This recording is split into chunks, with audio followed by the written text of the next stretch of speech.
कारण माझ्या अंतर्मनानं मला धोका दिला असं भोंदू अशोक खरात म्हणतोय। चौकशी दरम्यान अशोक खरात यांना प्रतिक्रिया दिल्याची सूत्रांची माहिती आहे। मी ज्यांचं भलं केलं ते माझ्यावरच उलटल्याचं देखील हा भोंदू अशोक खरात म्हणतोय।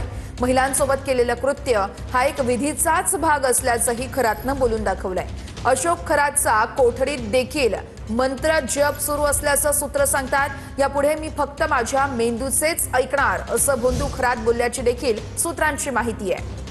या संदर्भात चंदन पुजाधिकारी आमचे प्रतिनिधी आपल्याला सविस्तर अपडेट्स देत आहेत। चंदन, खरं तर या भोंदूची ही अतिशय धक्कादायक प्रतिक्रिया म्हणावी लागेल। या संदर्भातले नेमके अपडेट्स काय मिळतात? तपासादरम्यान आणखी काय काय समोर येत आहे?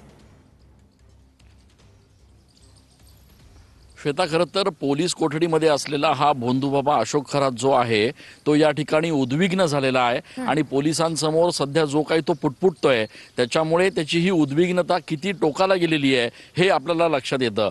पोलिसांच्या तपासादरम्यान तो असं बोलला की मी माझ्या अंतर्मनाचं ऐकायला नव्हतं पाहिजे, माझ्या अंतर्मनानं मला धोका दिला, पण यापुढे काही झालं तरी मी अंतर्मनाचं ऐकणार नाही, मी माझ्या मेंदूचं ऐकणार। एवढंच नाही तर तो म्हणतोय की या ठिकाणी ज्या ज्या महिलांनी माझ्या विरोधात तक्रार दिलेल्या आहेत त्या सगळ्या महिलांबरोबर मी कुठेही जबरदस्ती केलेली नाहीये, हा फक्त एक विधीचाच भाग होता असा पुनरुच्चार त्यांनी या ठिकाणी केलेला आहे। आणि यासोबतच या संपूर्ण तपासादरम्यान एकीकडे पोलीस त्याला प्रश्न विचारतायत, त्याच्याकडनं माहिती काढून घेत आहेत, तर दुसरीकडे भोंदूबाबा अशोक खरात हा आपला मंत्रजप जो आहे तो सुरूच ठेवतोय। त्याच्यामुळे या संपूर्ण तपासादरम्यान आता महत्त्वाच्या बाबी ज्या आहेत त्या समोर येऊ लागलेल्या आहेत। भोंदूबाबा अशोक खरात याचं कार्यालय काल आपण बघितलं पोलिसांनी आणि क्राईम ब्रांचनं सील केलेलं आहे। त्या कार्यालयातनं देखील महत्त्वाचे दस्तावेज, काही डिजिटल डॉक्युमेंट्स पोलिसांच्या हाती लागलेले आहेत आणि या सगळ्यामध्ये भोंदूबाबा अशोक खरातचा जो मंत्रजप आहे तो मात्र अद्यापही सुरू आहे। आणि एवढंच नाही तर तो आता पोलीस कोठडीत देखील उद्विग्न झाल्याचं